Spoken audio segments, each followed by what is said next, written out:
Felipe Luiz não coloca o Pedro e o Arrascaeta juntos. A gente sabe que o jogo do Felipe é muito intenso, talvez os dois juntos caiam um pouco essa intensidade. Você concorda? Você colocaria hoje, na realidade do nosso cenário brasileiro, os dois jogando juntos? Colocaria. Eu acho que a gente está tornando esse problema maior do que ele realmente é.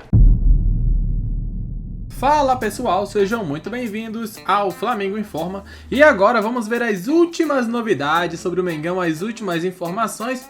O Flamengo enfrentará amanhã o São Paulo, finalmente o Mengão voltando a jogar depois de um tempo ali, essa pausa, né, poucos dias sem jogar o Flamengo, porém, alguns times brasileiros mais descansados devido a essa pausa aí da Copa do Mundo de Clubes. Flamengo, Botafogo, Fluminense e Palmeiras também voltam um pouco menos ali descansados, né? Já que tiveram um período menor, porém um período necessário para poderem retomar a condição física e assim voltarem a atuar firme e forte no Brasileirão. A imprensa carioca trouxe as últimas... A mídia carioca trouxe as últimas informações sobre o Mengão, bastidores, negociações e também o que esperar desse grande confronto. Lembrando, né? O jogo será no Maracanã. Sem mais enrolação, vamos direto pro vídeo ver tudo que eles falaram. Tá muito bom o vídeo de hoje. Tranquilão achar um Gregory aí no mercado. Olha o Flamengo aí. Tá encarar o São Paulo, não é, Vene Casagrande?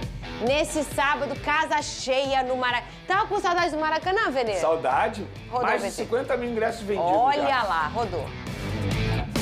O reencontro do jeito que a torcida espera. O Flamengo jogará no Maracanã diante dos rubro-negros após a disputa do Mundial de Clubes. Uma grande expectativa para o líder do Brasileirão com 24 pontos. Será também o primeiro jogo de Jorginho no Rio. O volante fez sua estreia na Copa do Mundo nos Estados Unidos e já em pouco tempo mostrou que se adapta muito bem ao trabalho de Felipe Luiz. Além de animar os torcedores com uma boa atuação em campo, foi um dos melhores jogadores da equipe participando dos 4 jogos. Contra o Bayern, marcou de pênalti seu primeiro gol com a camisa rubro-negra.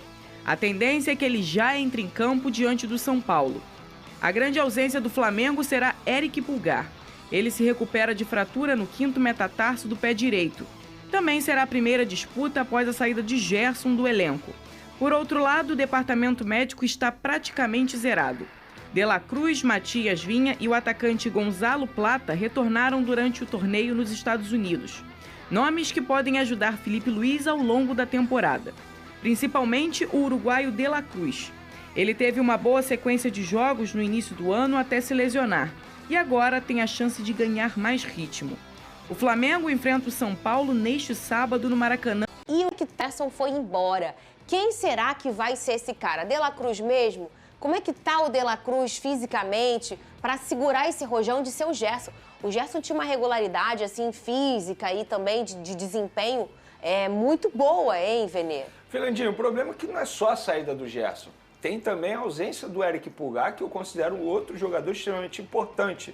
Junto do Gerson, eles formavam ali o meio de campo do Flamengo, que eu considerava ideal. Sim. Mas agora o Felipe Luiz ele precisa pensar numa alternativa. E foi o que você falou. O De La Cruz hoje está à disposição. Eu não sei se daqui a 5 jogos ele vai conseguir ficar à disposição. Até porque, repito o que eu falei ontem, não só o Flamengo, o Vasco, por exemplo, o Botafogo, em 20 dias são 6 jogos. Como é que você vai colocar o De La Cruz para jogar 6 jogos seguidos?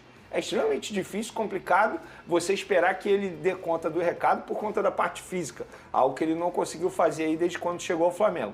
Para esse duelo, ele está à disposição. Eu começaria com ele, obviamente. O que eu faria se eu fosse o treinador, se eu fosse o Felipe Luiz? De La Cruz, eu começaria com o De La Cruz ali fazendo a função de primeiro volante, Jorginho fazendo a função de segundo volante, Arrascaeta responsável pela armação das jogadas, Luiz Araújo, eu botaria Bruno Henrique de um lado, Gonzalo Plata talvez, e o Pedro centralizado. Você colocaria o Arrascaeta com o Pedro? Eu colocaria. O Felipe Luiz colocaria agora? Você acha que ele mudou essa opinião, Vene? Acho que não. Acho que não. Porque assim, o que faria o Felipe Luiz mudar de opinião desde a paralisação para a Copa do Mundo de Clubes, o que a gente viu na Copa do Mundo de Clubes, que o Pedro não foi muito utilizado, para agora? Eu acho que não. Mas eu espero que o Pedro, pelo menos, ele tenha mais oportunidades. Eu entendo na Copa do Mundo de Clubes, porque foi um momento adverso contra alguns adversários que, de fato, exigiam um estilo de jogo diferente daquilo que o Pedro entrega dentro de campo. Mas agora a gente retorna à realidade, ao futebol brasileiro. E no futebol brasileiro, o Pedro ele consegue sim desempenhar, embora não tenha a mesma intensidade que o Felipe Luiz tanto deseja. Mas o Pedro é o cara que sabe fazer gols. E o maior problema do Flamengo hoje é o quê? Botar a bola na rede. Não consegue fazer isso. Tanto é que era a minha crítica em relação ao atacante irlandês. Como é que você vai contratar um atacante que não sabe finalizar? Sendo que o maior problema hoje do Flamengo é um jogador, um atacante que precisa finalizar. E tem à disposição, é o Pedro. Então eu começaria com o Pedro. Você, Lucas Pedrosa, como você faria essa escolha? O Vene já trouxe informação nesse programa e a gente acabou reparando depois da informação dele, né? Sim. O Felipe Luiz não coloca o Pedro e o Arrascaeta juntos. A gente sabe que o jogo do Felipe é muito intenso, talvez os dois juntos caia um pouco essa intensidade. Você concorda? Você colocaria hoje, na realidade do nosso cenário brasileiro, os dois jogando juntos? Colocaria. Eu acho que a gente está tornando esse problema maior do que ele realmente é. Tá? Primeiro, tem que respeitar o que o Felipe Luiz pensa como futebol. Se ele pensa que só pode ter um jogador que é menos efetivo sem a bola, tudo bem. É o plano de jogo dele, é o modelo de jogo dele, é o que ele acredita que pode dar certo, até porque fica muito claro que ele, e ele já falou isso, ele copia muito o que acontece lá fora. Então quando você tem uma pressão muito grande no campo do adversário, você está mais próximo do gol. O PSG mostrou isso contra o Real Madrid, fazendo 2 gols relâmpagos, o Bayern conseguiu fazer isso contra o Flamengo. Você está mais próximo do gol de você roubar uma bola, ser efetivo. Agora, o Flamengo tem sido efetivo? E quem é efetivo jogando? O Pedro. Então, assim, repito, acho e respeito muito o que o Felipe Luiz tomar de decisão, mas eu encaro esse problema como muito menor do que as pessoas estão tratando. Ter o Pedro e a Arrascaeta é um privilégio. Essa que é a minha visão. É um privilégio você ter 2 jogadores desse nível dentro do Flamengo. Então, assim, se é pra questão de sem bola, que eles melhorem.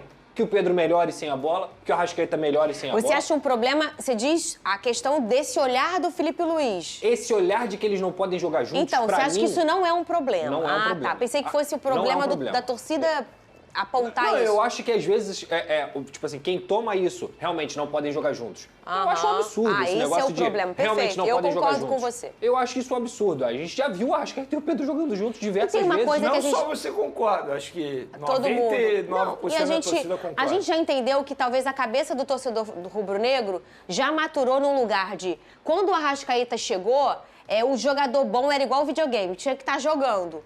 Hoje, depois de tantos anos no modo Prime, o Flamengo com grandes jogadores numa prateleira altíssima do futebol, o torcedor já entendeu que várias vezes ele vai ver um grande cara sentado no banco. Sim. Isso é uma maturidade do torcedor. O problema é a minutagem. É isso. Por exemplo, beleza, ele pode receber minutagem ali a partir dos 30 minutos do segundo tempo. Só que o contexto do jogo é totalmente diferente. É um jogo já desorganizado.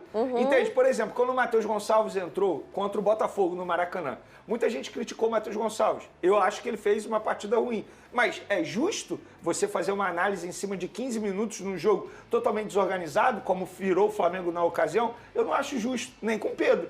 Então eu acho o seguinte, essa história de que Arrascaeta e Pedro não podem jogar juntos de nenhum jeito, eu sou totalmente contra essa teoria e respeito quem pense se o Felipe Luiz pensa. Até porque ele entende mais de futebol do que eu, sem sombra de dúvidas.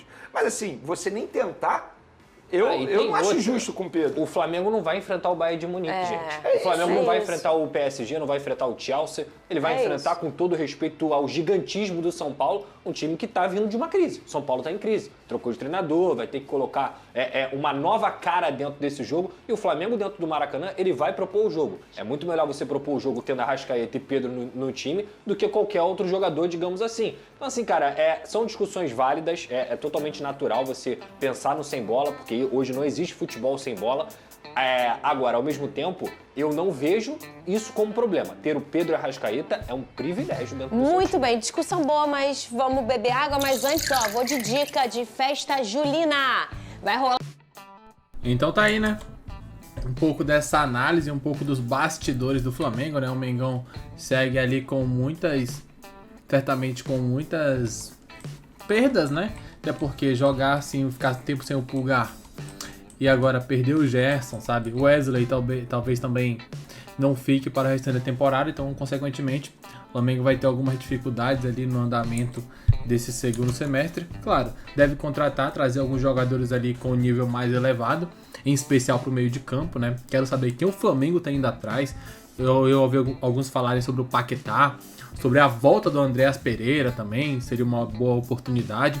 Dinheiro tem, sabe? Dinheiro tem, agora é saber gastar de uma maneira sábia, porque também não dá pra sair trazendo qualquer jogador e depois olhar pra trás e ver que não deu certo, né? Então tem que ser muito assertivo nessas contratações, tem que chegar um ponta e um cara pro meio ali pra recompor a saída do Gerson.